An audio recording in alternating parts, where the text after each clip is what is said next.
Hi. Um, Before I go to DocuCon this weekend, I guess I could tell a story. Um, Back in 2010, I went to Texas, to Dallas. Originally, my plan was for my fiance and I to go down to Austin. Because, one, there was a job offer there that I was thinking about taking, and also I have friends down there. So I figured it would be a good change.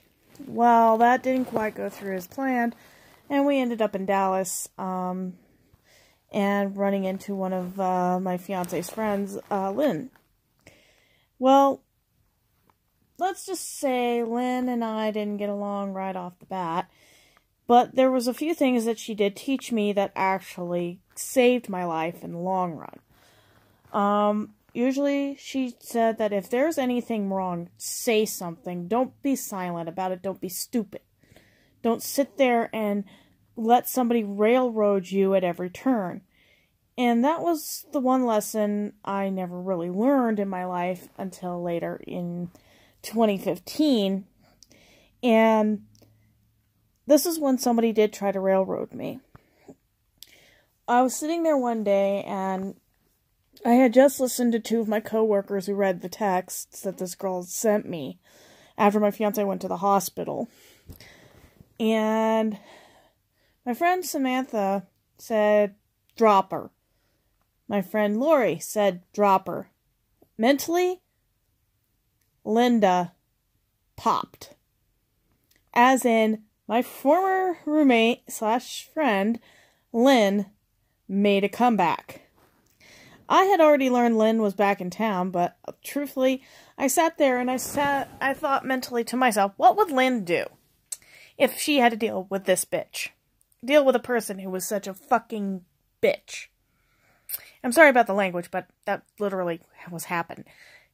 And I went, okay, I'm done. So I sent a text of, well, you hurt my feelings, you did all this shit to me, you claim to be my friend, and you are not my friend.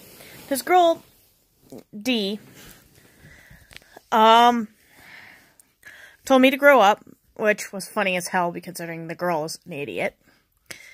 Secondly, this was a girl who wanted to declaw a 7-plus-year-old cat, blaming me for something that was beyond my control. Okay? My fiance went into the hospital for a staph infection. Granted, this is an infection that had been going on for a while. And it was a festering wound. I sat there, and I was like, in the break room of Walmart, my job, and my mind went, what would Lynn say? Lynn would not put up with this shit. Lynn would not tolerate this. And my mind went, I'm not going to tolerate it either. Well, flash forward to 2018. I am sitting in a meeting for a convention, and there sits Lynn.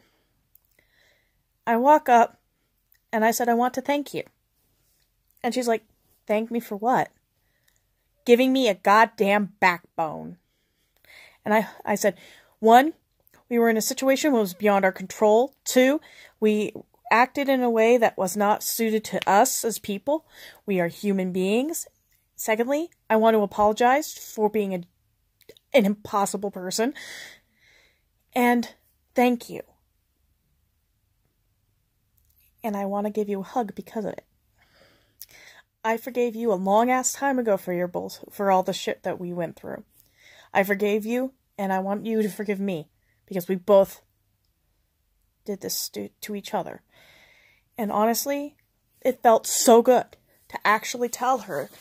And in the elevator, I told her the whole thing about this person, about how I channeled a person I never thought I'd say, hey, bitch, go away. Thank you, Lynn. I love you to death because of it. It is because of this person. People think, oh, she tried to steal my boyfriend. No, that was not the case. both of us had an agreement about this whole thing, and yes, my fiancé is a bit of a swinger at times, but he's not a bad person. People can write off anything they want to say about my boyfriend. He is not a bad person. In fact, he chose me over her for other reasons. And we help her out from time to time because she has no one really to lean on that's gone through the shit that she's been going through medically. I have pre-cancer, which is brought on by something that's a little different. But when I heard what was going on with her, it's like, oh my god, the two of us are in, like, total cahoots here. So I'm sitting there listening to her, telling me what has been going on with her life, and I sat there going, I can so relate to this. I can relate to you. I'm going through this, this, and this, and she's like, oh my god, that's even worse. So I sat there going, I have a cataract in one eye. I'm going through pre-cervical cancer treatment. You are fine. And she's like, if you need somebody to lean on me. And I'm like, if you need someone to lean on me. The reason I say this to people is if you do have somebody in your life that did do something really nasty to you, karma catches up in some of the most awkward ways. And I have this weird ability just to forgive people because sometimes situations are beyond their control and sometimes they're not that bad. I sat through listening to my ex, one of my ex-friends, and they told me about what was going on with their life and how bad it's been with them. And I'm sitting there going, I relate to you. I understand. I can totally relate to this. And then having to tell them, yeah, I'm going through pre-cancer. I'm going through all this shit. I'm really terrified. But yet, I can walk through the door of my job and do my job. And I'm trying. And it has nothing to do with being a hateful, bad person. It's also about being a human being. When you forgive the person that has hurt you, sometimes that person actually deserves it. There are those who don't deserve forgiveness. I'm sorry. Dee does not deserve any forgiveness.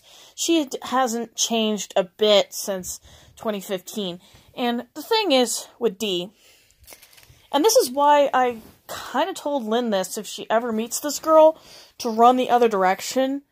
Because Dee wants people to change for her benefit. Not for theirs. And, well, you know,